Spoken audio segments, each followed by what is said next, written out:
countdown to the last comic shop in 5, 4, 3, 2, 1. Hey, it is now time for more of the Last Comic Shop podcast. That's right, we're opening the shop and turning on our podcast. When you say podcast, we can't really open the shop then. Always throws me now. Why do you suddenly start saying the podcast? Because you decided it's part of the logo now. Like, we don't need just logo change. Okay. We're opening up our podcast shop to newbies to help them find their way underneath the comic book tent. Goodness. There you go. And we're keeping the metaphorical lights on for the oldies that like to pass the time, flipping through the buck bins, fishing out stories that came out when they were wee youngins, piling together those collections one book at a time, checking off the checklist. Absolutely. And this week's book on the Merry Marvel March Society, yes, our theme all this month on the Last Comic Shop, we are talking about a series that I painstakingly, with a lot of help from Chad, got all of the issues for, all the annuals, everything, because I was like, they're never going to get this license back. And then, lo and behold, they got the license back, and they put it out in omnibus. Yay! But still now I can... You didn't tell people the book yet. It's ROM, the Spaceknight, and I'm the host with the most, Andy Larson, one of the big fans of ROM, the Spaceknight. And I'm joined by Jay Scott and Chad Smith, as well as my wonderful friend, Mikey Wood. Today we're reading ROM, the Spaceknight. Which, nostalgia aside, because I've seen some videos on the YouTube about ROM, the Spaceknight, not the comic book, but the actual toy, saying how it was great, and it wasn't great. It was a crap, horrible toy. Oh, my goodness. I would encourage everybody out there, if you can track down the original ad for the ROM toy, it shows you how lame it is. Pretend you're having fun. This makes electronic sounds you can imagine are doing a thing. Any toy that requires a 9-volt battery, you know. That's what you use in smoke detectors. Exactly. It's got a really dramatic... Andrew. There's got a really dramatic voice where he's like, you know that sound your dad's alarm clock makes? This toy makes it too. I mean, that's not like what he says, but like, yeah. ROM's weapon is the neutralizer. It flashes and makes electronic zapping sounds. Pretend it sends evil creatures to the shadow zone. You know what? But there were a lot of toys like that in the late 70s, early 80s. What about, I used to have this thing where you could make monsters, and it was just basically like you put a piece of paper and you rubbed it down. And was called the Mighty Man and Monster Maker, and every one of those plates was designed by Dave Stevens. Wow! And that toy didn't have to tell you to pretend you're having fun. No. Like, your mom's looking, kid. She spent money on this. You better damn well pretend you're enjoying it. Well, regardless of whether the toy, again, which was just blinking lights and scuba diver feet and oven mitts for hands, I don't know. There was an awesome comic book series that had no business being awesome, but it was. And we're going to talk about that later in today's show. But one of the reasons why I became a huge ROM the Spaceknight fan is because I continually found it in dollar bins. And as anybody knows that listens to the Last Comic Shop, we are huge fans of dollar bins. But I would find it everywhere. And sooner or later, I was just like, there has to be something behind this ROM series. And so I started picking it up. And nowadays, I'll go to comic book shops all the time, and people will be like, you're getting those ROM books out of the dollar bins? Isn't that a joke? And I'm like, no, it's not. Trust me. Get them. You could probably get almost 3/4 of the series just out of these dollar bins. And I want to just pivot on that, asking the rest of the Last Comic Shop gang, what are some other fun books that they found in dollar bins? And we'll start off with Mikey Wood. Ooh. Mikey, what's a fun series that you found being in dollar bins? Horrible story. I found a dead mouse in a dollar bin once. I did. But just recently, I was at New Dimension Comics, and they're great, and they're wonderful, and they always have really good buck bins. And sometimes there's things in there where you're like, is this supposed to be in there? So I found a full run of the original 1970s Prez book. Awesome. And the Vertigo thingy that they did, and the more recent Prez book. Like, somebody just grabbed Prez and threw them all into the dollar bin, and I grabbed them all. Because if you've never read Prez, about the world's first teenage president. Yeah. Which was done by Joe Simon, who was like 61 at the time. So it's like a 61-year-old circa World War II man writing teenagers is hilarious. And that the modern version was Mark Russell's first foray into DC Comics. And they are republishing it in a digest form since it's an election year. For the kiddos. They're trying to repackage it, get some more Prez going. Yeah, and if you want to listen to Mark Russell talk about that, we got a great interview in our archives with Mark Russell where he talks all about Prez and how he broke into the industry. J.A., what's a fun book you found in the dollar bin? Well, lately it's been putting together my complete run of the Unity crossover saga from Valiant. Back in the day when this thing first came out, you'd had to throw down like $30 or $40 for some of those issues. And now you can get them all in the buck bin. Yes. All useless. $50, $60, $70. This is back in the 90s when comic books were just ridiculously priced. Kind of like they're going now. I think we're on another comic book bubble. Yeah, except this time the bubble's wrapped in a plastic CGC clamshell. But arguably one of the greatest comic book crossover events. And you can pick up almost the entire run, if not the entire run, in buck bins. Yeah. Unlike a lot of the other Valiant books that they've been doing reprints of and putting out in like omnibus format, you're not going to get that because it has those issues of Magnus the Robot Fighter and Solar, and they don't have the rights to that, so they can't put that out. So like if you want the Valiants, you got to get those issues, and then like Mikey Wood says, get them bound, baby. Get them bound. As you said, they've got some gold key characters that they don't have the rights to anymore. Solar being pretty much the whole protagonist of the entire Unity crossover event. You can't find them. Yeah. And you can always supplement your Valiant Unity crossovers with Deathmate, because I find Deathmate in dollar bins all the time. First appearance of Gen 13 is in that Deathmate crossover. There you go. Chad, I know you are a major fan of buck bins. Got some buck bin stories for our fans? Dude, that's, that is my stress relief. Anytime I need to take a mental break, I'll just go and flip through the boxes. Got it, need it, got it. I have my list on my phone. I'm like, oh, do I have this? Oh, I bought that 3 times already. Never mind. I'm always finding good stuff in buck bins. The most recent find for me, I found a whole bunch of Darwin Cook DC covers. There was like a Darwin Cook month in the New 52 era. Traditionally, I try not to bite into the variant cover thing. Like, I'm not going to buy extra copies of a book, although every now and again I find myself slipping. But if that variant cover is in a buck bin, heck yeah, that choice is a lot easier. Like, yeah, I'll pick that up, put it in a collection. And that especially came into play way, way back in the day, in the olden times. Andy and my first podcast, we were actually doing a comic book show, like a convention. I didn't know we were going to do a convention, but that's a different story for a different day. But while we were there, I was wandering around in the buck bins, and lo and behold, I found another variant cover of a book. And I was like, is this supposed to be here? And it was Image United #1. And also Ultimate Fallout #4, which comic aficionados will know is the first appearance of Miles Morales. And not only did I find 3 pretty nice copies of the first appearance of Miles Morales for $1, it was the 1 in 25 ratio Marco DiGerco. It's a name I struggle with, but it's a really awesome cover. But yeah, the 1 in 25 variants. And so I actually asked the guy, I was like, are you sure? And he's like, yeah. And I'm not the type of person that picks up multiple copies of a book. Usually I like to leave things in there for other people to find. But that time I bought all 3 that he had. I brought them back to my buddies. I was like, hey, look what I found. And I was going to give one to each of our podcast guys. And the other guy was like, man, Andy's like, yeah, I'll give that to my kids. And so now Andy and I have the first appearance of Miles Morales. Yes, we do. Variant version. Nice. And I've got a reader. So he said he'd give it to his kids, and then he threw it in his vault. I know, That's right? It's in my fire safe now.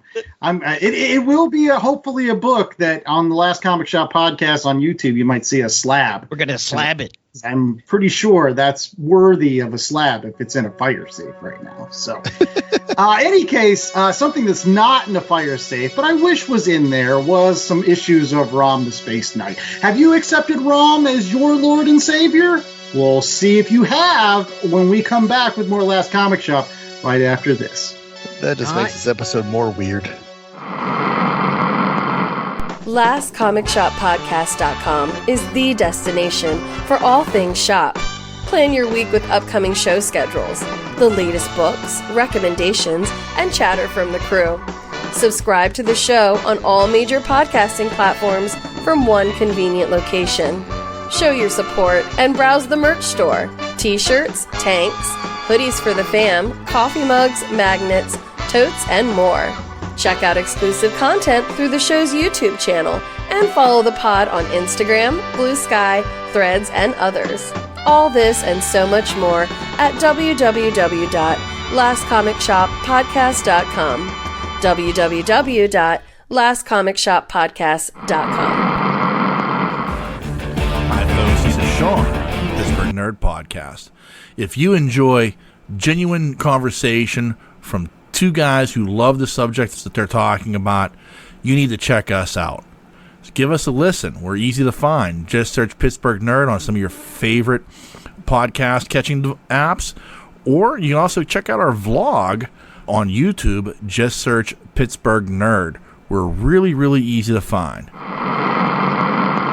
Okay, we are back to talk about a comic book based on a toy from a company that makes board games.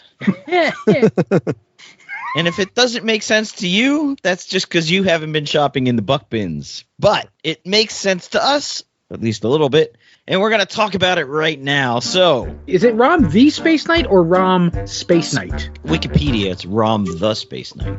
Yes, but on the cover of the issue, it's ROM Spaceknight. In the legal indicia, it's just ROM TM. Yes, because there are other Space Knights. Yes, there are. He was the first of the Space Knights. Kid Cable got a Space Knight sword. Oh. We read the first 12 issues of the continuing series that went for 75, but who did the first 12, Chad? There you go, from the Marvel years. It was written by Bill Mantlo with art by Sal Buscema. And then you had a variety of different letterers and colorists. On colors, you had Bob Sharon for issues 1, 6, and 9. Glynis Oliver did issue 2. Ben Shawn did issues 3, 4, 7, 8, 11, and 12. Georges Rousseau did 5 and 9. And Ed Hannigan chipped in on issue 10. On the letters, issues 1 and 3 were Tom Warzakowski. Issues 2 and 6 were John Costanza. Jim Novak did 4, 7, 9, 11. Michael Higgins did issue 5. Diana Albers did issue 8, which I also believe was credited to Friends of Danny Crespi, who's a person I had not heard of before. But all of these people worked under Joe Duffy, who's also the editor of Power Man and Iron Fist, what they eventually crossed over with. Yeah. As I mentioned, recently this came out in a wonderful omnibus, which collects the first 29 issues of ROM, in addition to that Power Man and Iron Fist issue 73. So if you're out there looking for a great omnibus, snag this ROM one. The omnibus have the Frank Miller cover from issue 1? It does, actually, plus 4 variant covers that you can get. You can get the Frank Miller cover. You can also get the Sal Buscema ad cover, which is ROM crashing on the planet and climbing out of like burnt wreckage, which is kind of neat. You can get a wonderful cover from the late, great George Perez that he drew a couple years back. And the fourth one is a great reprint of issue 17 with ROM tussling with the X-Men, which not 100% sure who drew that one. Yeah, and there were a wide variety of artists on the covers that the issues we read as well. You had Frank Miller, you had Al Milgrom, you had Michael Golden putting some pretty covers out there. Right, and those Michael Golden covers are excellent. They appear from issues 7 through 12, and it took us a little bit of time to figure out if that was exactly Michael Golden, because some of those are not signed.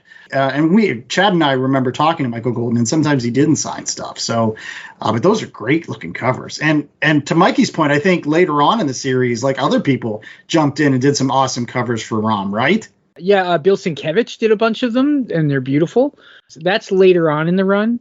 75 issues for a comic based on a toy and merchandise is kind of a good run. So he must have been doing something right, you know? Yeah, so more issues in the run than fingers on the toy, and therefore fingers on the character. But tell us about the toy a little bit, Mikey. This is all based, again, off of a toy that Parker Brothers, a company renowned at the time for making board games.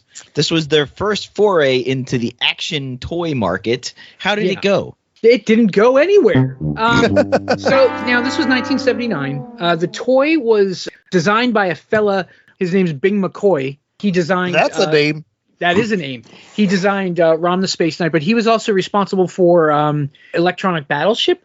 Okay. Starbird, which was a flying spaceship that I loved when I was a kid, and the Photon electric guitar that they had from Photon years. But anyway, this was 1979. This was right after Star Wars. Space toys were very popular. Slightly earlier, there were these two large 13-inch action figures that were based off of a Colonial Warrior and a Cylon from Battlestar Galactica, which were just refits of an old 70s toy called either like Galaxy Man or something like that. But anyway, they were, limited posability, made electronic sounds, which was a big deal back then because that was brand new. That was brand new in the form that it was. So Parker Brothers decided, hey, let's hop on this. They made a 13-inch toy that was articulated at the shoulders, and that's it. But it had these little attachments on there that blinked differently and made a different noise. And that was supposed to be appealing to the kids. You could imagine they were doing things. Yes, you could imagine they were doing things. But the price point was a little too high for the average family for something that wasn't... Because kids were buying... At that point, they were buying Star Wars toys. And these were scaled more with the original G.I. Joe dolls, So it just didn't go anywhere. But Marvel... having licensed things before, Conan being a licensed thing, Star Wars being a licensed thing, thought, hey, why not get into toy merchandising? And they put out, by Bill Mantlo also, Micronauts back in January of 79, and it did very, very well. So they hopped on this one as well, and in December of 1979, that's when the first issue of ROM came out. By the time the first issue of the comic came out, the toy was already dead. Yeah. But the book ran for 75 issues. And in the interim of all of this, they, Marvel found success in that. So they hopped onto other licensed toy things like, of course, G.I. Joe and Transformers and things like that. So it wasn't the first licensed comic book based on a toy. That would be 1962's Barbie and Ken was the first ever toy licensed comic book.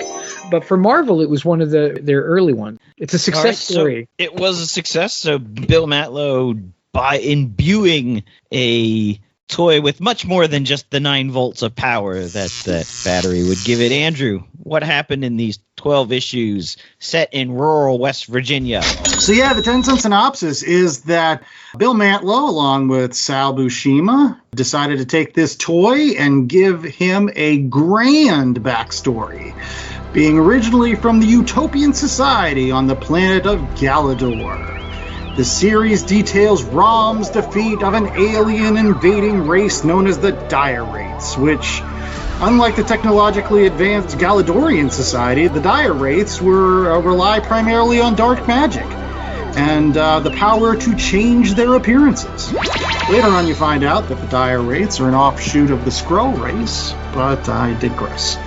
The Galadorian ruler, the Prime Director, calls for volunteers to be transformed into cyborg warriors called the Spaceknights, so that they can defend the planet from the invaders. And ROM was the first one to volunteer, and was transformed into a large silver badass, kind of like the Cybermen from Doctor Who, except they're good guys. ROM was then given the Galadorians' greatest weapon, the Neutralizer, which could then banish these wraiths into the dimension known as Limbo forever. And inspired by this awesome example, 1,000 more Galadorians volunteered and were transformed into other Space Knights with various powers and awesome weaponry. Fast forward about 200 years, as ROM continues his crusade throughout the cosmos to eliminate the Dire Wraith threat, and ROM makes landfall in a small town in West Virginia, coming to chew bubblegum and kick ass on all the Dire Wraiths that live on Earth, which puts him at odds with the general populace because most of these Dire Wraiths have taken the shape of humans, and every single time he sends one to Limbo, it actually just looks like he's disintegrating one. He falls in love with an awesome lady from West Virginia called Brandy Clark, and eventually hangs out with folks like the X-Men and Power Man and Iron Fist and all kinds of other folks from the Marvel Universe. So yeah, that's the 10-cent synopsis. Does he ever cross paths with Iron Man? He does not. He's what about what's his face? Machine Man. Ultron. Ultron, yes. What about Ultron? We never, no Ultron, no Iron Man. He does show up with the Avengers. And that's the thing. Like, I don't understand. Like, he's running roughshod all over the West Virginia countryside. You would think that the Avengers would be called in, kind of sort of like the Hulk. I guess they don't care about Adventures West Coast. They don't care about West Virginia, evidently. I will say later on in this series, Galactus shows up for no good reason. Oh, well, see that's also one of my complaints about Marvel. Just can't not put their superheroes in something. They just can't do it. Like, to boost sales. Maybe it's Mikey, that's a feature, not a bug. No, I can't stand it, man. Like, they just can't do a book that doesn't have Spider-Man in the Transformers issue 3, and like Nightcrawler showing up in Micronauts for no reason, and the Fantastic Four showing up in Shogun Warriors. Predator has to fight Wolverine, but man, but that was the saddest thing about ROM being missing from the Marvel Universe for so long. Because Bill Mantlo included all of these characters in ROM's book over the 75 issue run, ROM became an integral part of the Marvel Universe. Yeah. So much to the fact that later on, when Dan Abnett was creating the Guardians of the Galaxy, he wanted to put ROM on that book. He was kind of like, yeah, this is another throwaway character that nobody cares about anymore, but is actually kind of super cool if you think about him. At least he has a cool look to him. So, and therein lies... They appear to be burned alive. Therein lies crux of this story, in which people think he's a metal monster similar to the Hulk, but he's actually there to save humanity from the dire Wraith threat. Which is like evil for evil's sake. That was one of the issues I had with the dire Wraith. They didn't have a lot of character development. Not unlike their characters in the comic book, sort of just this cloudy, bad thing that shapeshifted to whatever you wanted it to be, and they just chose to shapeshift into random human guises, which they stayed in for years. In West Poor Virginia. Brandy. That was their master plan. They needed to make sure that they infiltrated take over this town in West Virginia. Listen, she's like, I went to high school with that guy, Rob. Yeah. Listen, I realize that some of this series is a little bit cornball, right? I'm not going to come out here saying this is the greatest series that ever existed, but I will say that it's fun. It's filled with great soap opera drama. One of my favorite things about ROM the Space Knight is the fact that, Bill had this storyline mapped out in a way that was very similar to Chris Claremont. He knew exactly where he wanted to go with this series, and he was going to write it as long as he humanly could. And so there's not really a jumping off point when you start reading ROM. You could read ROM and get through the first 12 issues, and it ends with a cliffhanger, and you got to read issue 13, and then you got to read issue 14 and 15 and 16, and it just keeps going through 75. And so, until you read all of it, you don't get the grand story of the love affair between ROM and Brandy Clark and how their unrequited love will never be satiated until the last issue when he finally turns back into the man, and then they bone. All because she looks like his girlfriend from Gandalaharia. But I wanted to throw it out there to J.A. I've read Silver Surfer. I've read ROM the Space Knight. Come on. There are some similarities between these two characters. Cosmic powered, lots of ennui, lots of can't live with anybody, have to shoulder these burdens, cosmic Jesuses, right? Yeah, they had silver colors as well. There were some similarities. It reminded me, not unlike of that first Stanley run on the Silver Surfer, when he was stuck on Earth, and they had to figure out ways to write stories where he either gets off Earth or he goes into some magic zone or something, because when you're stuck on Earth and you're this giant cosmic character, it's a little bit constraining. It's a little bit boring. I thought the biggest problem, the biggest drawback, at least for the first 12 issues, was that we're stuck in West Virginia. There's nothing going on. As anyone who's ever actually been to West Virginia knows, nobody wants to be in West Virginia. Not even I'm surprised the dire wraiths want to be in. Maybe that's why they're there. It's the only place that no one cares. I'm gonna stick up for it again. This is that classic story that you get in like 60s and 70s sci-fi, where you get like the small town that's been infiltrated by an alien menace, and you don't know who to trust, and it's like Invasion of the Body Snatchers. They just did that because it was cheaper to shoot on the sets. Yeah. Just throwing this out here apropos nothing. You know the John Denver song, the Mountain Mama, that sort of thing? Yeah, he's actually describing the western parts of Virginia. None of the geographical things he's talking about are in West Virginia. That's right. That's how bad really it is. That is not a commonly known thing, but he is talking about West Virginia, not West Virginia. Exactly.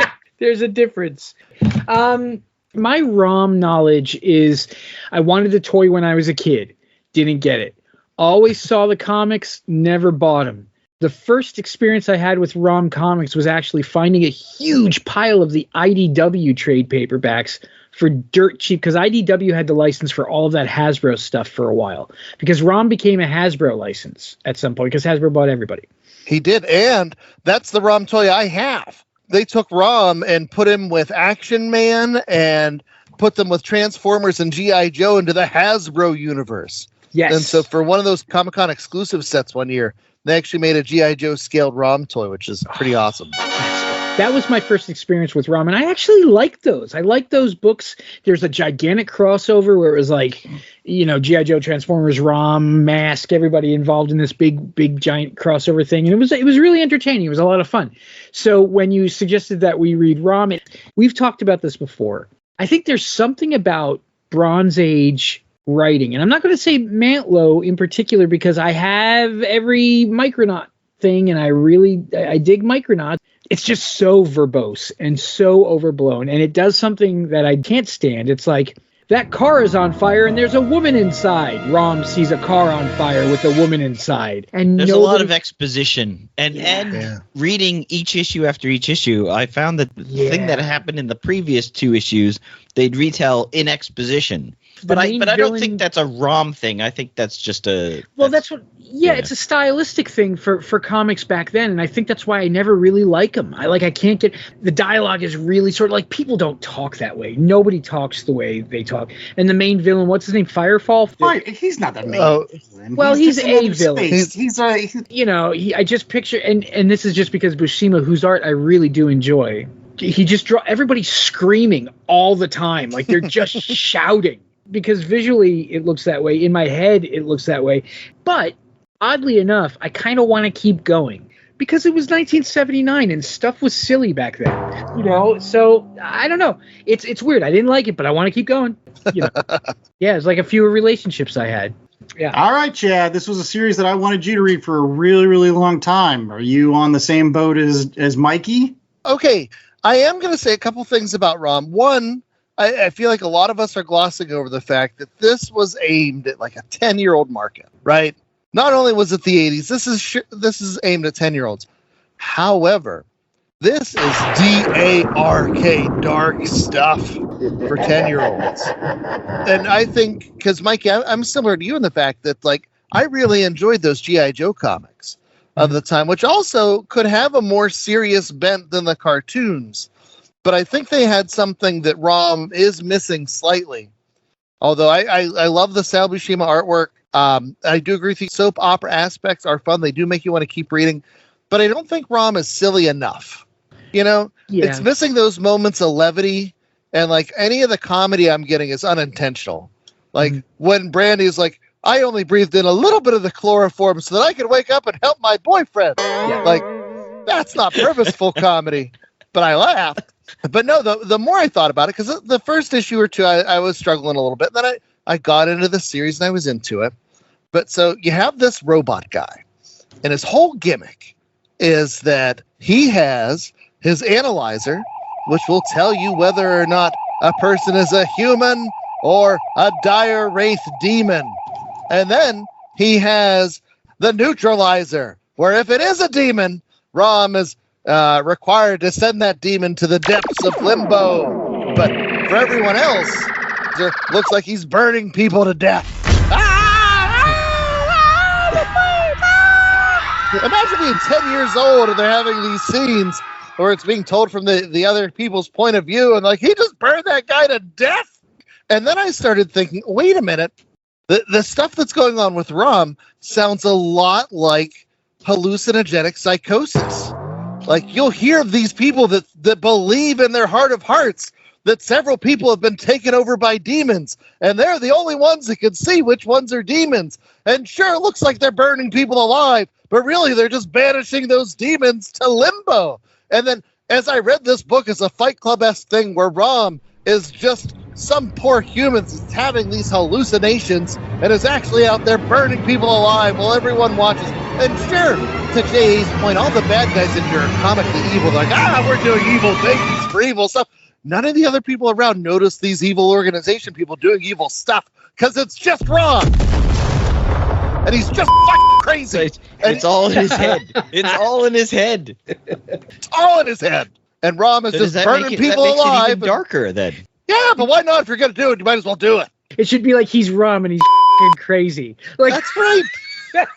I would read that book. I would read it. Like, if he's actually just a guy wearing tinfoil, but in his head, he's this space knight that has to, man. This is like after we read Parallel Lives and I reread all those old Amazing Spider-Man. It's like, no, Mary Jane knew all along. And it made it that much more fun. That's what ROM is. ROM is just a fucking psycho, burning people alive as he goes. He's ROM and he's fucking... I can't even believe this. It's an interesting take. He's the only one that knows, Andy. He's the only one that can tell they're demons. Nobody else has the analyzer, dude. So does that mean Brandy's been brainwashed?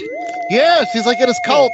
She's very easily convinced. She's like a metallic Jim Jones.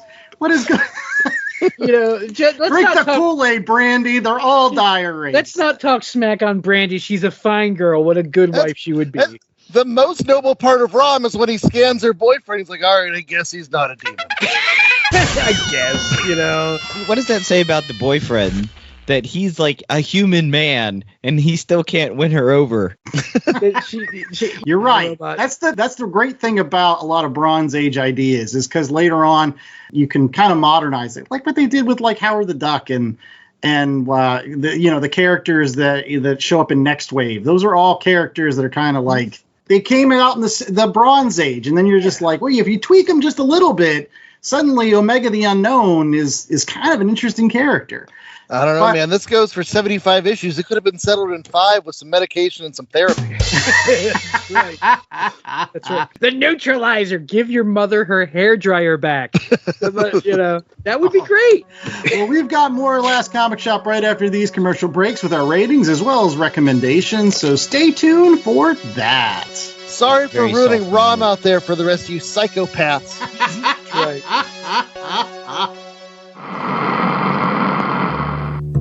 Being a PI, you learn fast what seems like a normal case never is. You never realize how much you're going to need your friends. You can never guess how near your enemies are. And you never know who to trust. Now I'm chasing down an ancient artifact, the only thing that can stop this newly unearthed terror. It sounds crazy, but I'm not thinking how nuts it all is. All I can think about is the only man who's ever managed to grab my heart is right at the heart of this mystery. And why? Every time my heart gets involved in anything, there's always a monster waiting in the shadows to break it.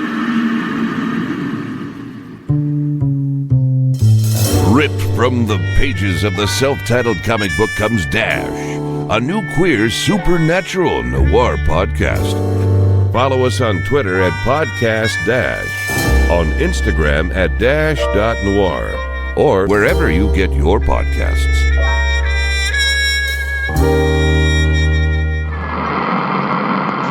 BCWSupplies.com has everything a comic collector could need. Boards, bags, long boxes, and so much else for our ever so increasing collections. And you can save 10% on your total order by using promo code LCSPOD at checkout. Not only does this take 10% off BCW Supply's already low prices, but it supports my favorite podcast, The Last Comic Shop. So get all your collecting gear at bcwsupplies.com and save 10% on your order with promo code LCSPOD at checkout. That's LCSPOD at checkout. Happy hunting! All right, we're back with more of The Last Comic Shop, and it is now time for ratings. I'm so happy that ROM is back at Marvel. Is it? So I was going to ask you that. Is it back? Are they going to do more? Is ROM going to show up and like, hey, remember me? I was... Because they did something with him post-ROM, but they just couldn't call him ROM. Right. Yeah, they have Spaceknights. ROM, the character, also shows up in one of my favorite issues of The Incredible Hulk, which is the Bachelor Party issue. Him and Brandy show up at Rick Jones's bachelor party because him and Rick Jones were buddies. And ROM doesn't show up. Is he all Romulus Romulaberg, but it's not ROM Space Knight. But it's ROM. It's and Brandy's there. They're together. They show up. It's awesome. Is he like, no, it's Ron now with an N? Or is he like Romold? Romold? After I burned all those people, they let me out on insanity. I'm no longer ROM. I am now CD. Is J.A., is it going to be burnt people? Is that going to be our 1 out of 4 scale for this week? No. But if you put your tongue on it, you might get a shock. It's 1 out of 4 9-volt batteries. All right. Well, listen. I know what I'm going to rate this, and it's not going to be a 4. So I might as well go first. And then we'll get the clowns that show up and they talk. It's all right. You know what? ROM should be fun. That's what I'm going to just flat out say. Yeah, it should be. It wasn't. ROM burning people alive. This is a great series that has no business with even being anywhere near as good as it is. Kudos to, again, Bill Mantlo. I think he's a tremendous writer. So sorry about what happened to Bill. And so I'm going to throw my support behind him 100%, but I don't even have to just say that. I can believe that when I read ROM. Again, it's like watching one of those like B movies from the 70s where like everybody's an alien in town and then somebody comes to town and like a rough version of Close Encounters or I don't know.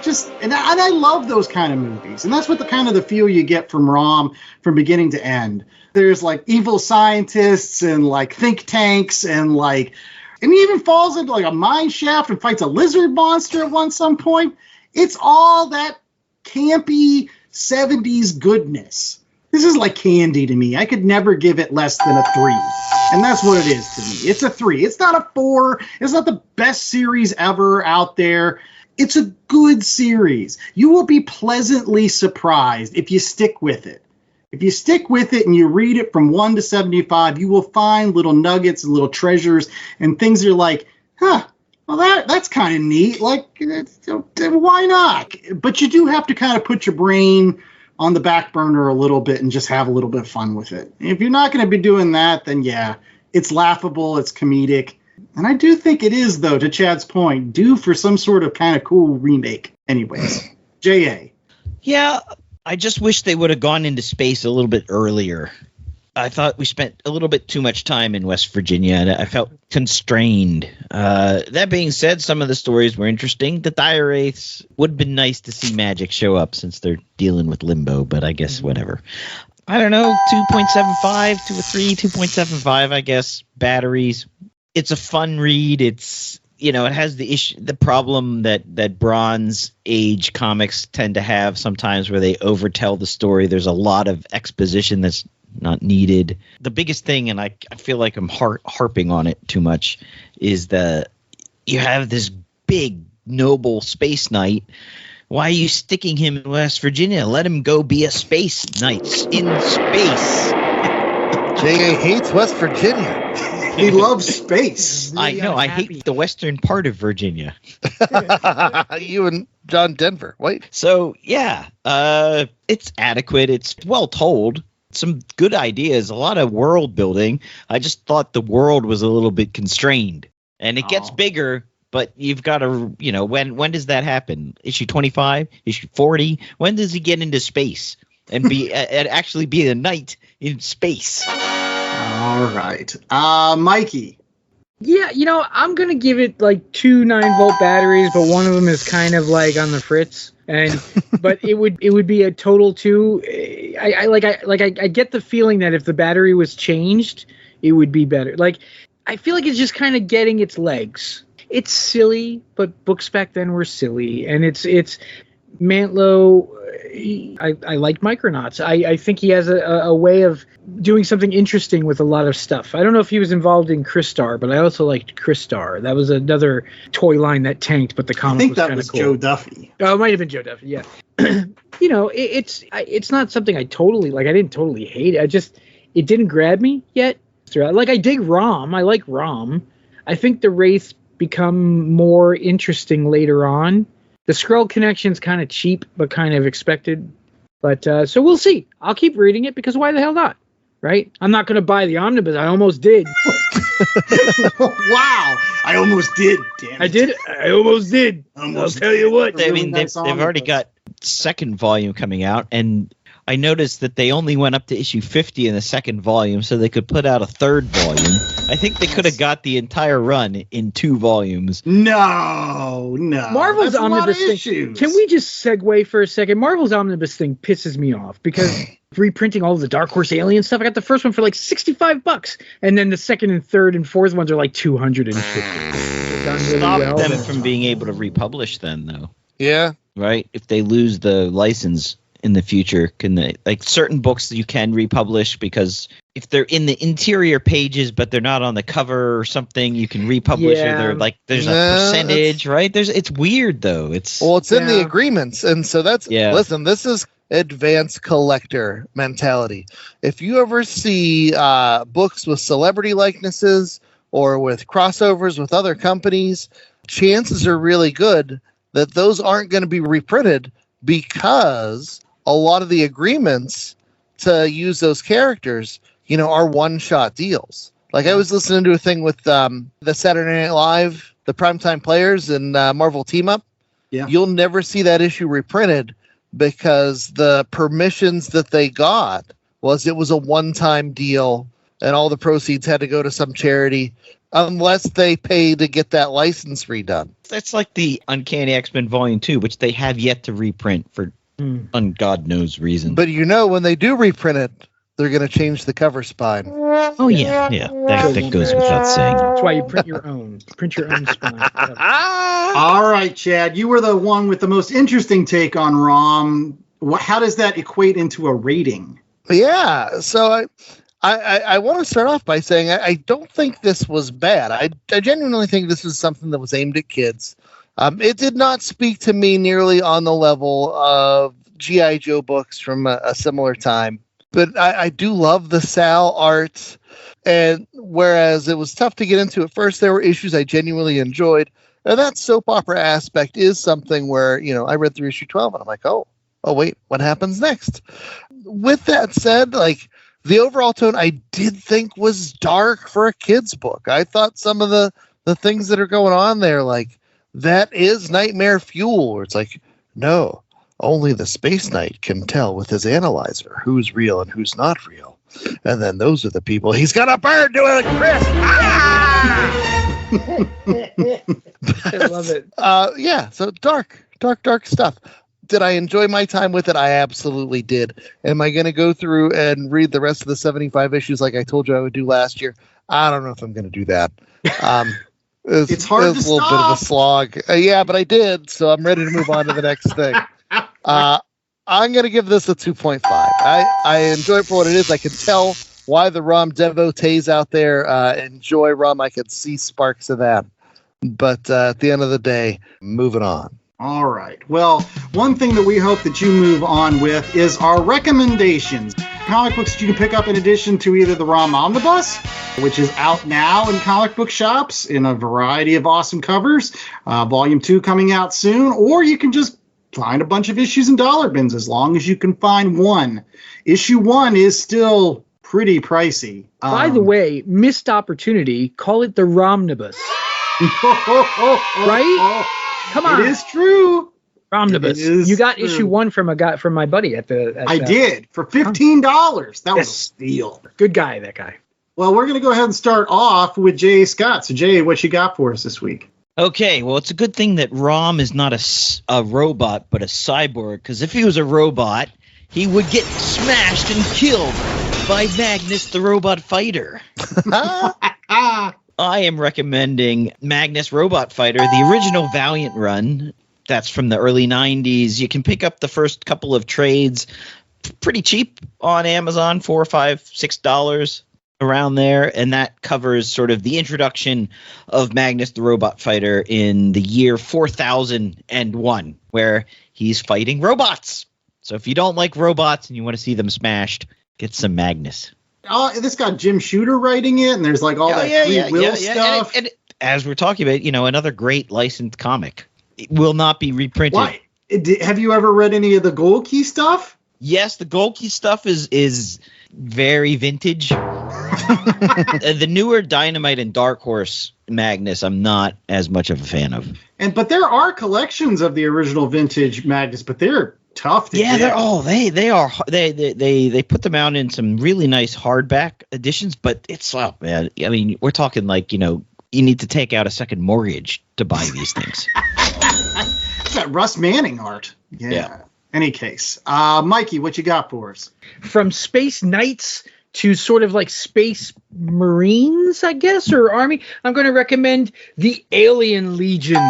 Which was created by Carl Potts, and it was written by Alan Zilinitz, with art by people like Frank Sirocco, and then Chris Warner, and a bunch of other, Larry Stroman, who also, he drew a bunch of issues. Stroman stuff is really good. It had multiple volumes from Epic, and then a few random mini-series and one-shots here and there, but Alien Legion is a lot of fun. And if you've never read it, you should. There you go. All right, Chad, what you got for us? So I'm going to stick on the license tip, and I'm going to pick one that is more recent. I'm going to go with the first bunch of Daniel Warren Johnson's Transformers comic, which I already told you guys I was always a G.I. Joe guy. Not so much the robots in disguise. But give it to somebody like Daniel Warren Johnson with his crazy kinetic energy. You get to see Starscream and all the machinations that he goes through to get control. You get Optimus Prime, gets his arm ripped off at one point. I'm not going to tell you whose arm he gets, but it's pretty badass. And I know Daniel Warren Johnson, I don't know if he's going to continue, if he's going to come back to the title, but he's jumping off here shortly. So while he's there, enjoy it while you can. Transformers, it's coming out of Robert Kirkman's Skybound Studios. It's pretty awesome.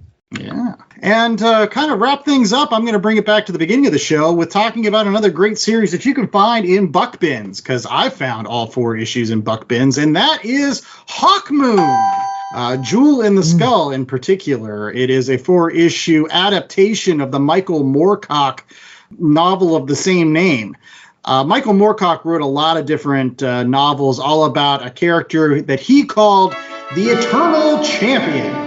That's right. It was a variety of different characters in, all different kinds of places and times, but there would always be this Eternal Champion that would rise up. And Hawkmoon was one of them, just like some of his more famous brethren like Elric and Corum. Hawkmoon's more of a traditional all-around good guy, though. Written by Roy Thomas with some tremendous art by Raphael Kanan, with inks by the immaculate Alfredo Alcala. This is a wonderful slice of high fantasy and swords and sorcery with sci-fi undertones. Captured as a slave, Hawkmoon has a deadly jewel implanted in his forehead and is told to serve the Empire of Grand Breton, which is kind of just saying Great Britain. Or else it'll kill him instantly, but he basically escapes from them and goes to a neutral country, builds up his own empire. And so essentially a Suicide Squad member. Yeah, pretty much. If you want kind of a real page-turner, huge armies, doing battle, bat monsters, all kinds of just great stuff. And again, I found it for a buck a piece. And there's also a variety of other series that follow this one. So if you like Jewel in the Skull, which is the first one, see if you can find the rest of them, because they're all good. Hey, when you said Hawkmoon, I was first thinking the U2 song. Hawkmoon 260. Yeah. A lot of people think got Bob Dylan playing the Hammond organ. Titan, British comic book company, did a really nice hardcover reprints of all of those Michael Moorcock comic adaptations, and Hawkmoon is one of them, and the Corum and the Elric and all that stuff. Good choice. So Marvel has the rights again. Yeah, they could actually put ROM in a book. I was going to say, has there been any in it? Because he's going to be popular again, because that's what happens. You know, they get something back, I haven't heard any definitive plans to put ROM in any books. They have released recently some variant covers with members like Spider-Man and ROM. But they put Conan the Barbarian with like Punisher and like Savage Avengers, right? Yeah, so like that's what I'm saying. They're gonna do something. I think it'll make more sense with ROM, though. I think that the cosmic side of Marvel has enough out there that ROM would make sense. In any case, we hope that you're picking up all of the cool books that we've mentioned on the Last Comic Shop this week, and you can continue to find more books by listening to us every single week. That's by going out to www.lastcomicshoppodcast.com and rate, reviewing, and subscribing. We're also on YouTube. We've got a growing YouTube community out there, and every single day, if you don't have enough time for the full episode of The Last Comic Shop, you can check out our Last Comic Shop shorts. Yes, 1 minute little clips for those people that like to swipe. So if you're just one of those people that like to scroll, just listen to a bunch of those in a row, and you can find those on our YouTube channel. I don't think we should call people that like to swipe. That just sounds all kinds of wrong. Swipe or no swiping. Oh, man.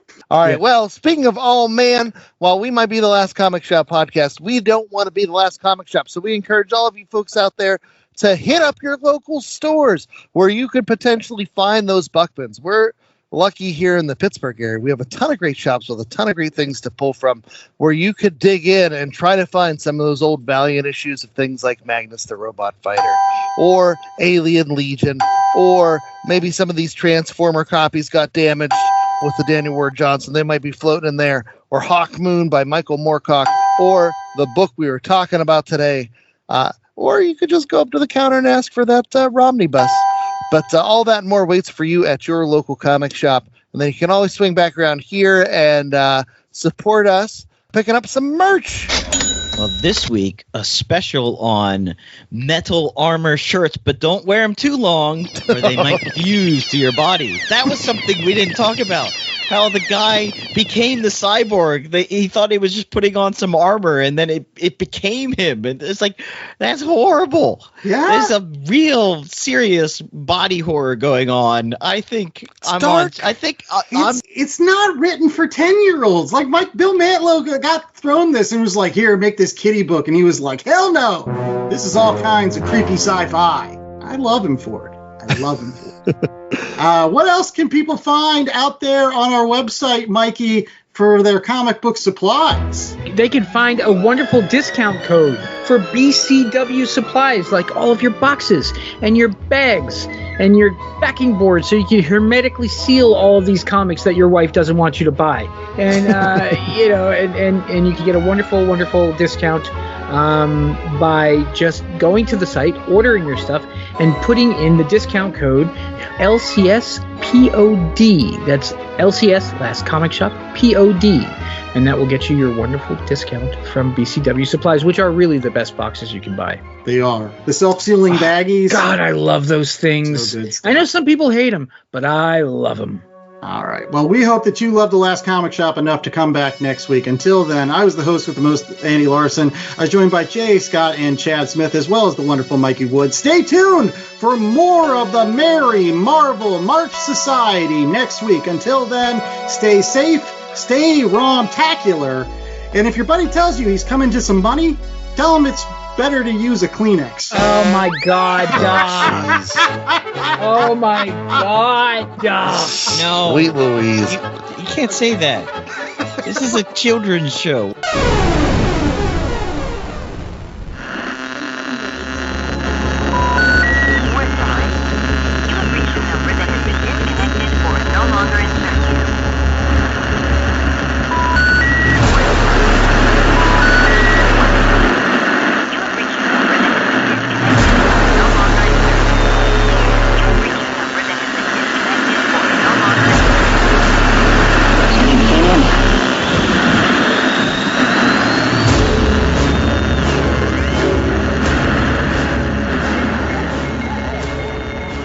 The Last Comic Shop podcast was a 2024 Black Angus production.